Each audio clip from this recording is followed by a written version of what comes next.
What's going on, everybody? We are back once again with another edition of Wrestling Republic's daily broadcast. I'm Clark Taylor. I'll be hosting today. It is Thursday, July 6th, somehow. And we are right on the heels of another explosive Dynamite. It was a wild one. We've had a wild week of wrestling after Money in the Bank and everything. And it's another Throwback Thursday as well, with an awesome subject. So I'm riding with my normal co-host for Throwback Thursdays, Head of Opinions, Anthony Ricciardi. How are you doing today, my friend? I'm doing all right. Been looking forward to doing the show this week, as I do every week. And we got a very interesting throwback topic. Last week we did a 25th anniversary of Mankind and Undertaker's Hell in the Cell. This week's another 25th anniversary of Goldberg against Hulk Hogan from Nitro from 1998. So this should be an interesting topic. Absolutely, my friend. Stoked to be here as usual. And let's get right into it. From last night, we had Orange Cassidy and Darby Allin, similarly sized former mid-card champions and arguably both pillars of AEW, in action as a tag team, random tag team, of course. That is, given the current booking, against a former tag team champions in Swerve Strickland and Keith Lee. This one was odd to me from the outset because I thought Keith and Swerve had just, it's over, right? We figured this out a while ago. My only issue here is, are we setting up for Keith Lee and who? And I want to get your thoughts, Anthony. What was the point here? This is the angle I don't understand, because as far as I can recall, Swerve and Keith Lee still have yet to have the match, right? As far as I can recall, they still have not had the match yet, right? They've just been building for it, but they haven't actually done it. So I mean, the way that it played out on TV, it seemed like the storyline was over. They didn't have the match, but they had a match. Well, and yeah, this was a really odd decision to do this. I mean, if you're not having them feud, if this is not leading to some blow off, or if they're reigniting something that, like you said, it seemed like it was done. So why are you bringing it back? Yeah, I don't understand the logic of this. This whole tournament of the mixed teams and just random. I'm not overall crazy about it anyway. They're not giving me an interest to really go, oh, I really want to see this. Because at the end of the day, do I want to see a random team against FTR, arguably one of the best pure tag teams in the business? I don't know. Yeah. I don't know if I want to see a thrown together team challenge for the tag titles and then win. To me, continuity-wise, it feels like this is just built around MJF and Adam Cole, right? Yeah, a couple times. So if that's the deal, then they should be the one that makes the least sense, and they keep giving us more nonsensical ones. I mean, not to oversimplify it, but I think that's the root of the issue, right? Yeah, it's in this match. It was Orange Cassidy and Darby, which are two people that their characters they don't care. They don't. Orange is whatever, and Darby doesn't care. By the way, they don't care about different things. Darby doesn't care what he does to himself in the ring. Orange Cassidy's whatever against a team that used to be a team that is not a team anymore. And yet, like, shouldn't they have been fighting a lot? Like, Swerve and Keith should have just went at it, I think, based on the past history. I don't know what the logic was here. Obviously, Orange and Darby went over, so that's the end of Swerve and Keith Lee, at least for this week. Right. You know? Yeah, I mean, it's just a weird one. The match was fun in and of itself. Oh, it was fine, yeah. Right? I didn't have an issue with it as a whole. Let's move on to the next segment, though. Yeah. We had Jericho and Callis. You and I have talked about Callis a ton. I'm going to toss this straight to you here, basically. I love the maybe answer before I do. I love the maybe answer.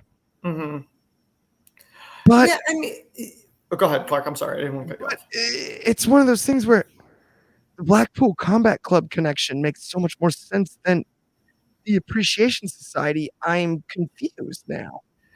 This whole like I should be confused. This whole thing makes no sense. We've talked about this every week, and I feel like we beat a dead horse, but every week they force us to talk about this. Why Takeshita and Don Callis are not a part of Combat Club makes no sense. They're friends by association, but they're not. Don wants to run, I guess, his own group. Now, why would he? I know him and Jericho have history outside the ring and in the business, whatever. Maybe they want to do an angle together. I don't know. But realistically, Don likes to be a mastermind. So does Jericho. This leads nothing to but disaster, but I don't really know how that works in this scenario unless does Don betray Jericho if they do something, so Jericho becomes a face to perhaps maybe finish his career as a babyface. I don't know. I don't see Don Callis turning face. So yeah, is this the avenue that they tried to set up a Blackpool Combat Club versus Inner Circle reformed rivalry with the idea of potentially Santana and Ortiz returning soon? I don't know, man. I don't know what you do with this maybe. But does anybody really want an Inner Circle reunion? Like, is there enough interest there? I can't lie to you. It's not to me about Inner Circle. It's about Proud and Powerful. I think that's the single best tag team to never win a title in AEW history. I think Santana and Ortiz. Don't they have issues though in real life? Absolutely should have carried the titles. We don't speculate on those potential issues from the dirt sheets, Anthony. We don't know about those. Alleged. As far as I know, allegedly. As far as I know, Santana and Ortiz are still best buddies, and Proud and Powerful can return and be as proud and powerful as ever, especially with Eddie Kingston back in the company. This is something I just want to see. Santana is one of, I believe, the most underrated tag team wrestlers I've ever seen. Ortiz, selling wise, I don't know who's better. Watch him sell the bell in Stadium Stampede 1 during the pandemic from Matt Hardy. It is outstanding and hysterical. Watch him sell the swimming during the Orange Cassidy storyline. I want Proud and Powerful back, and I want him back in the tag team division so desperately bad. This was a tag team division that was the best tag team division in the world. And Proud and Powerful never carried the titles. And they're the one team that dang sure should have. There's no doubt in my mind. In fact, I'll go as far as saying they had the best tag match during the pandemic of anyone without fans against the best friends in the street fight in the parking lot of Daly's Place. It was one of my favorite matches of the whole pandemic. And yeah, I want to see that return. I know Santana's been out. That knee injury in Blood and Guts was tragic. Please re-link up with Ortiz and make this happen. How do you feel, Anthony? About them reuniting? Yeah. I don't know. We'll see. Yeah. We'll see. Would you be excited to see them reunite at least? If they did. Let's go hypothetical there. It depends on the circumstance they bring them back together. If it makes sense, then I'm fine with it. But I mean, I was never huge fans of theirs anyway, so it would have to be the right situation. I don't know. I saw enough of them. But they weren't part of my top teams. I think them against FTR is the money match of money matches. That is as good to me as anything. I mean, and I may be slightly biased. Santana sent me an awesome video. Thank you, my buddy Roman, for watching my dogs when I went to All Out 2021. Monster shout out Santana. He filmed that in the arena and it was awesome. The video was great. But with that, let's move along from the Orange Cassidy, Darby, and Swerve and tag team conversation and everything, and Chris Jericho and Callis and all of that to another tag team random fixture here. We've got Daddy Magic Matt Menard. Normally paired with Cool Hand Ange. Not today, though. The Butcher of Butcher and Blade from Buffalo, New York, which is close to Montreal, given that Menard's a Montreal guy, and that's as close of a link as I can make between the two of them. And that's just simple geography, guys. And I don't look at maps often, but I do know that those are close places. MJF and Adam Cole on the other side. This entrance from MJF with Adam Cole for the birthday celebration is just it's the best thing that ever happened on the show. Let's talk about that before the match. Max trying to give him the hug as Adam Cole comes out through the ramp, and Adam Cole saying like, whoa, no. And then just copying the mannerisms the rest of the way down the ramp was pure gold. And then what really made it was he did the Rick Steiner run around before the Adam Cole baby. MJF is pure and solid entertainment every single time he's out there. It's one of those things where you can't quantify how talented he is. And playing into how, holding the ropes for Adam Cole as he gets into the ring. Even when we get into the celebration itself, after that, saying, do the thing where you say your name, it's so over. It was just iconic. The match itself, neither here nor there. It was what it was. They were going to win no matter what. The double clothesline, I cannot wait to see when they break the double clothesline out, because I think that will be electric. I don't know how they're going to deliver it, but just the fact that Max keeps suggesting double clothesline, it's all time. And I can't wait to see what they do with it. How do you feel about Anthony? See, that's the thing. This may be controversial, but why not? I think it's entertaining. I do. I just don't think it makes any sense. Just from the simple fact, the MJF character, the whole gimmick is the devil. He doesn't care about anybody. How does he go from I don't care to please be my friend Adam Cole? Like, he's entertaining, but he's leaning into it to the point where it doesn't make sense for the character. Like, there was no slow build to this. It just went straight from, I don't want to be a tag team to, hey, we're buds, right? Like, that's my only issue with it. It doesn't really make sense. I strongly disagree on this one. But how does that make sense? Every little hint Max drops, all the little sarcastic, it's the most cowardly heel, slimiest, I'm your buddy now. Oh, no. He's like a chameleon. He's a sociopath. We know that. He's out of his mind. Yeah. And so he's out there, and he's now, okay, I'm stuck here in this Adam Cole friendship. Let's team up. He can't wrestle me.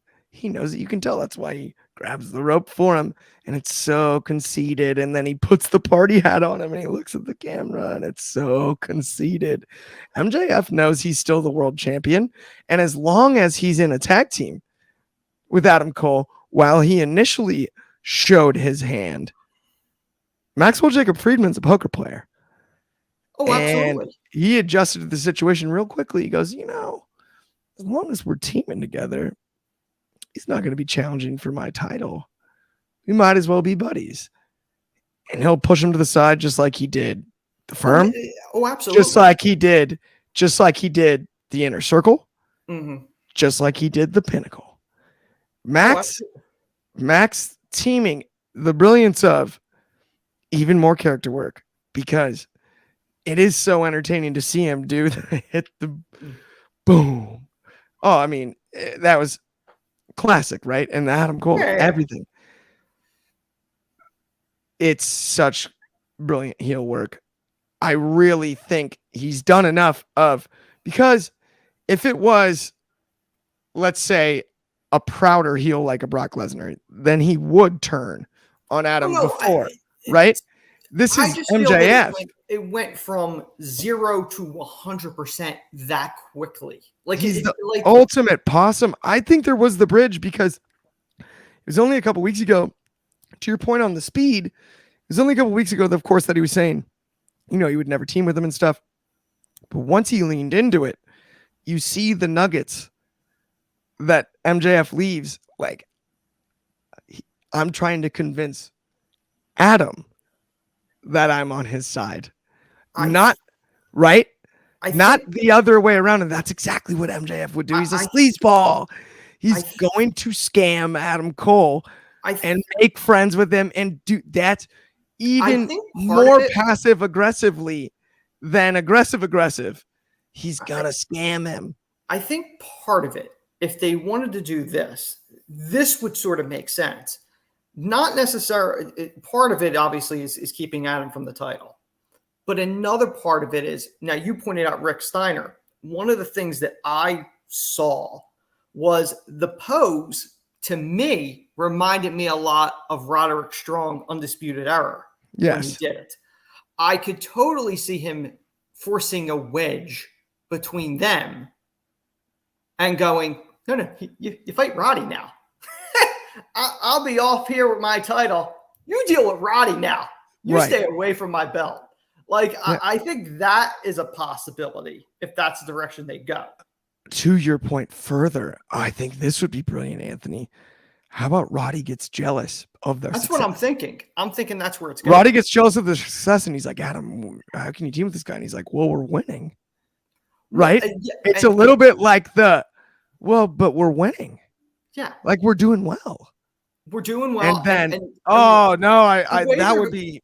The way they're bonding, what's going to put them together is their mutual hate of Tony Schiavone, because they've hinted at that, obviously. Last night they mentioned it. They took a shot at the guy in the gym. They went, right. Who's he remind you of? Tony Schiavone. Right. So that's going to be like part of the bonding thing.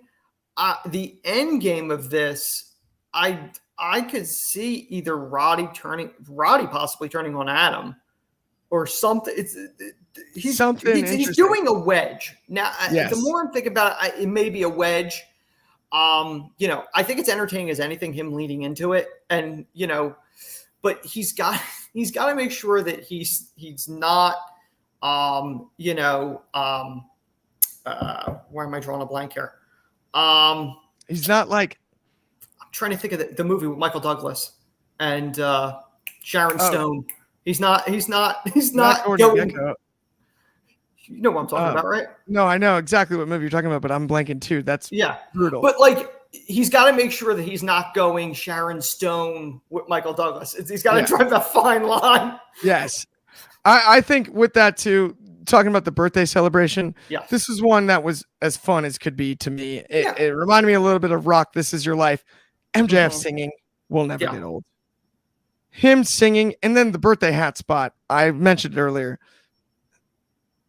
It never gets old. It truly never gets old. That is so funny. Looking at the camera and looking back every time as he's putting the hat on him. I did like the perfect. Gym. I did like the gym spot, which it's kind of funny because I read online. Apparently, I wasn't the only one that had the same thought when Adam Cole was lifting the weights. They purposely moved the camera. So you don't know if he lifted the same weight that MJF did. Right. And they ended it with MJF, going, what the, so it was kind of funny with that whole thing. Yes. So they could be a fun odd couple tag team. I just don't, I'm curious if this leads to, because heel Adam from back in the day in Ring of Honor NXT is very much like MJF. So do you do the turn, or does Adam become heel again and you almost have a two-man power trip thing going? I mean, I think temporarily, yes. You go two-man power trip. No, that's what I mean, temporarily. Because I think Cole has to fall for it for this to fully land next week. I think it's time for Cole to fall for the trick and be like, you know what? We are buddies. Little by little, they're going to be. Yeah. I'm thinking we don't get exactly dinner debonair, but similar. I hope they don't go that direction with them. Oh no, I love that stuff out of MJF. I think it's great. That was one of the best segments in AEW history. I will put my name on that. I loved that segment. It was classic. I mean, the going through the ordering the steaks more and more rare is all time. I'll have it blue, and then they're both grossed out and don't eat it at the end. It's outstanding. And the Sinatra voice, it's too funny. Too dang funny. Mm-hmm. But either way, with that, let's get right into Ruby Soho and Britt Baker, which for me, this one I was interested in from the get-go because it's Dr. Britt Baker, but I'm kind of done with the Outcasts. I don't know what to think anymore. And Dr. Britt doesn't really have a group anymore. So it's just one of those, the shenanigans. I don't know. What did you think, Anthony? The Outcasts are AEW's answer to Damage Control. I don't know why they're together. I get why the Outcasts are allegedly together. They're trying to be the NWO, just the female version in AEW. But it's never landed. No one's ever cared about this group. And it's a shame because, to me, Toni Storm gets pushed. She's the women's champion. Saraya is the legend. I don't even know if legend would be the right term, but a veteran of the group. To me, I've always liked Ruby Soho, and I'm afraid when this is all said and done, she may be left with nothing. Because this group is not giving anything to her. I mean, if the goal is, and they give her this tournament, if she ends up winning, she's the runner-up last year. She lost to Britt Baker. I did find it interesting that Britt brought the belt back, which I thought that was a missed opportunity too, because these people won the belts. Her and Adam won the Owen tournaments last year. They had them the first night, maybe the Dynamite after, and then you never saw them again. This match was all right. I don't think this was their best work. I mean, it was all right, but there were a couple moments in there you're like, oh, that's a botch. And then the Outcast stuff. And it's like, I mean, I'm glad Ruby won. It makes sense. The winner of the tournament should get made. It should mean something. Britt doesn't need to win it a second time. Quite frankly, Britt probably didn't need to win it the first time. Britt's kind of already established as the top woman in AEW. I don't really think she needed to win the tournament, but whatever. So Ruby, I'm hoping Ruby wins the thing, to be honest. I think she should have won it last year. But I'm afraid the Outcast stuff may overshadow it. She should win it clean. I want to see her win it clean. If she wins it with Outcast help, I don't know if that helps Ruby. Really. I think that's a great point that you just made there too. And it's funny because I do think Britt, I don't think she needed to win that Owen Hart tournament, but it helped. Mm-hmm. I'll say this. I think it's really time to push her back to the title picture, whether it's TBS or World. I don't care which one, but I need to see Dr. Britt, DMD, challenging for a title again because I think she's so dang good. To your point about Ruby Soho was the leader of the Riot Squad. She does not feel like a leader. She feels like a follower in the Outcast. I think that's the root of the problem. Yeah. It's because she deserves better than that. Not that Tony feels like a follower too. It's weird. Saraya, I think, is the unofficial leader. It's the Saraya factor, because if Saraya's not in this group and it's Ruby and Tony, Ruby's arguably the leader because she's the veteran. Right. It's just a fascinating situation, and it'll be interesting to see how that one plays out. I'm not even sure. Up next, our final segment from Dynamite that we're going to talk about. We got Kenny Omega versus Wheeler Yuta. Yeah. Say what you will about Wheeler Yuta's charisma. He can frickin' wrestle, and so can Kenny Omega. Oh, yeah. And they did it last night. As good in-ring work-wise, that's what pro wrestling looks like. It just is outstanding when it's that clean and it's that makes sense. There wasn't a great story behind it. There wasn't much here outside of the Blackpool Combat Club and the Elite stuff. But I really did appreciate this one for what it was myself. I want to get your thoughts on it. I mean, how did you feel about it for the main event of the night? Or not? It was the main event. Yes.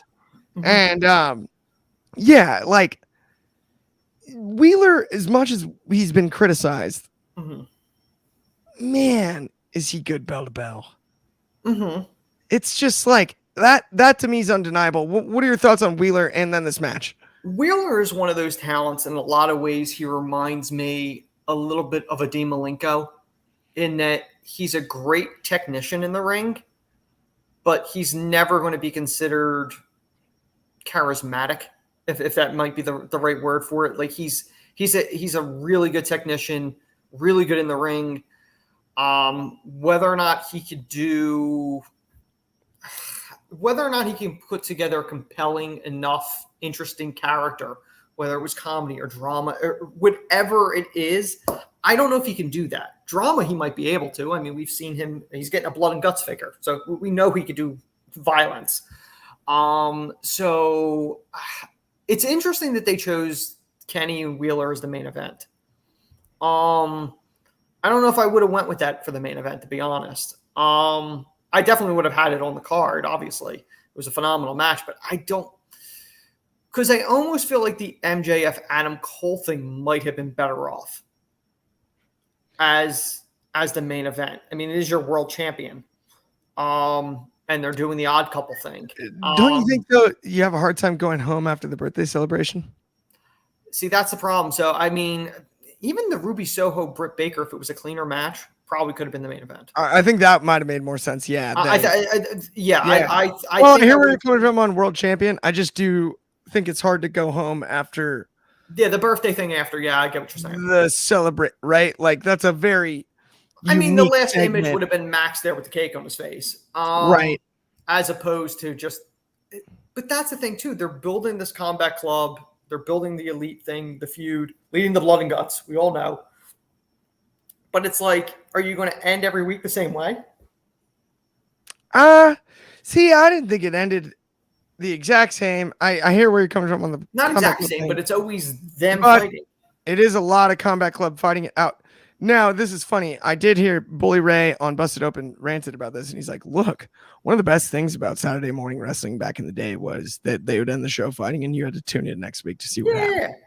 And I felt like it was a little bit of a throwback more this week than it has been in the past, in that it ended with, you really don't know. Right? I'd almost...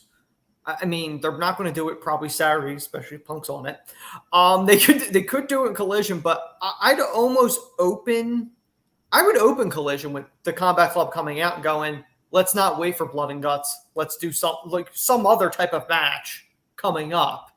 Or some type of somebody calling somebody out. It doesn't have to be the entire team. Heck, did you just see they are releasing Stadium Stampede Battle Royal as the new DLC on the video game? I did notice that. Well, it's funny because might be a good time to plug something like that. Yeah, Clark, you'd appreciate this because I got together with a buddy of mine this past week and I was showing him the game, and I said they allowed me to buy a horse. This has got to lead to something because I don't know where else you'd use the horse. And then obviously they made the announcement for Stadium. Which I went, well, that makes sense why I bought the horse in the game. Yeah. Yeah. So you got your thoroughbred stable ready for the Kentucky Derby in the game with Hangman. And just so everybody knows, since we have some time, we might as well cover it anyway. At some point, don't know when, we're eventually going to do a Sold Separately. We are going to cover. The game. Yes. As well as I just got my carry-on Eric this week. If we're going to plug Sold Separately, we're going to cover that. Much more new Elite Series, all that stuff on Sold. And then, I mean, while we're hot too, let's plug all the shows. Check out Take It to the Table, all the other things on Wrestling Republic if you already haven't. And then we'll move on to the next subject of the evening, Throwback Thursday. It's officially time to get in your time machine, my friends. And we've got a gem this time. We've got the Streak versus Hollywood Hulk Hogan. We've Mhm. got Goldberg in his own backyard in Atlanta. The Georgia Dome. Main eventing Nitro, the Georgia Dome. Same building he suited up in as a member of the Atlanta Falcons. Same building he suited up in the whatchamacallit bowl in college for University of Georgia. And they sold that place out. And it was Goldberg versus Hogan for the title. Anthony, I'm going to toss it straight to you. Okay. How impactful was this moment? Let me pull back a little bit. Today's actually the 25th anniversary of it, which when we research these things, usually I'm researching them and going, okay, this is the potential topics, and Clark and I go back and forth, and we settled on this one. The interesting part with this is you look at Hogan's history in the business. One of the complaints that he constantly got from his peers is that he never wanted to put people over. And when he did so reluctantly. And, looking at this match, Goldberg went in as the WCW United States champion. So it was champion against champion. Hogan was in this position previously. You go to look at WrestleMania 6. Ultimate Warrior went in as the Intercontinental champion. Hogan was the WWF champion. Like Goldberg, Warrior was very hot. The company got behind him. Hogan didn't want to do the job, but he reluctantly did to Warrior. Warrior was a double champion briefly, then vacated it. Same situation happened here in that Goldberg on a Nitro. Now, bear in mind, at this point, Nitro's undefeated streak on Monday nights was broken back in April of 98. WWF was very hot at that point, leading into WrestleMania 14 and then after. And this Hogan-Goldberg match, like we talked about last week, was essentially a week after the Hell in a Cell. There was a lot of momentum on WWF's side at this point. So putting this match, this monumental first-time match, on a Nitro, some people speculated at the time going, that's a wrong move. That's just to win a Monday night rating. This should be on pay-per-view. Maybe a valid point. But, this was a big deal. Hogan didn't put many people over willingly. When he put Warrior over, he eventually got the belt back when Warrior fizzled out. He lost the title to Undertaker, who was only in the company for 1 year at that point, but it wasn't a clean finish. Ric Flair got involved. And then Hogan won it back 3 days later. So, and then Taker has talked about this. Hogan claimed that he injured his neck in the match with Undertaker. And we know Taker's one of the safest wrestlers in the business. So, the fact that Hogan was putting over Goldberg, and he did cleanly, was a huge deal. Goldberg became a double champion. He would eventually vacate the U.S. title, like Warrior did for the Intercontinental. But one of the things, and I had forgotten about this, that was Goldberg's only WCW world title reign. He only held the world title once in WCW. So, and then he would hold it about 4 months. He would lose it in December to the infamous Kevin Nash streak-ending match, which I don't want to get too deep into because I'm sure that it may be a future throwback. Hey, I was in first grade and I called that. Yeah. So, and then, conveniently, Hogan would eventually get the belt back again, but that's probably another throwback topic for the iconic finger poke of doom. But it was a big deal. Goldberg arguably is one of the only true WCW guys that WCW really got over. That he had no WWF ties at that point. Goldberg was huge.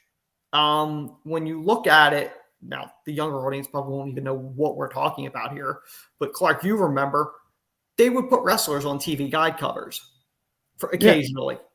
Most of them were usually WWF. And I believe Goldberg and I want to say Sting was the only two WCW ones that were on covers. Maybe DDP, right, but I think it was those two. If I mean, correctly. Either way, I love giving the background there. I will say this. One thing about this match that can't go without mentioning is Goldberg's entrance in the Georgia Dome was arguably the best entrance of all time live on TV. Are you kidding? It was outstanding. Now, people talked about at the time it being a mistake to put a Nitro.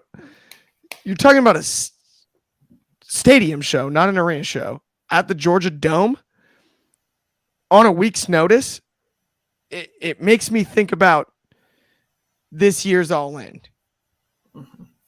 If they could sell out Goldberg and Hogan in the Georgia Dome on a week's notice, they're going to fill Wembley for AEW right now.